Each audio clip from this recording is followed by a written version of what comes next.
नमस्कार, मी रुपेश मनीषा पांडुरंग धुमाळ. आज तुमच्यासाठी समाजसुधारक या घटकांवर महत्त्वाचे पॉईंट आणतोय. तर त्या मागच्या सेशनमध्ये आपण इतिहासावर बघितलं होतं पॉईंट. आजच्या सेशनमध्ये आपण काय बघणार आहोत तर समाजसुधारक. तर समाजसुधारक तसेच त्याच्यामध्ये आढळणारे काही महत्त्वाच्या घटना ज्या आपल्याला कन्फ्यूज करतात. आता खंडबंदीची चळवळ असो किंवा कोणत्याही चळवळी असो, त्या कोणी आणल्या, कधी आणल्या, कोणत्या वर्षी आणल्या, याचा भाग आपण आज अभ्यासणार आहोत. तर त्याच्या संदर्भात कोणकोणते महत्त्वाचे मुद्दे आहेत ते बघूया आपण पहिल्यांदा. तर आता बघा, हे सिंपल वाटतात तुम्हाला. पहिले 3 प्रश्न. मुंबईचे शिल्पकार कोण? जगन्नाथ शंकर सेठ. मराठी वृत्तपत्राचे जनक कोण? तर बाळशास्त्री जांभेकर.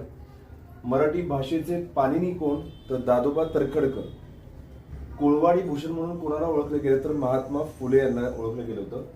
खंडबंदीची चळवळ हे एक महत्वाचं आहे, तर लोकमान्य टिळकांनी आणली होती. हा एक पॉईंट लक्षात ठेवा. श्रीपदी शेषाद्री प्रकरण कोणाच्या काळात घडलं? तर बाळशास्त्री जांभेकरांच्याच काळात घडलं होतं. डिप्रेस क्लासेस मिशन हे कोणी आणलं होतं? विराज शिंदे यांनी आणलं होतं. यमुना पर्यटन कोणाचं आहे? बाबा पद्मनजी यांच्या संदर्भातलं आहे. आणि धन्वंतरी कोणाचे? तर डॉक्टर लाड यांच्या संदर्भातलं आहे. तर हे बघा, यात अनेक महत्वाचे मुद्दे पेपरला येऊन गेलेत. तर याच्यातनं खंडबंदी चळवळ आणि श्रीपदी शेषाद्री प्रकरण आपल्याला अत्यंत महत्वाचं आहे. तर ते महत्वाचे मुद्दे हे तुम्हाला येणाऱ्या एक्झाम मध्ये नक्कीच उपयोगी पडतील. आता येणाऱ्या एक्झाम जसे लाईनअप आहेत, त्या एक्झाम मध्ये येणारे प्रश्न जसे लाईनअप होतील त्यातला हा प्रश्न तुम्हाला नक्कीच सापडेल.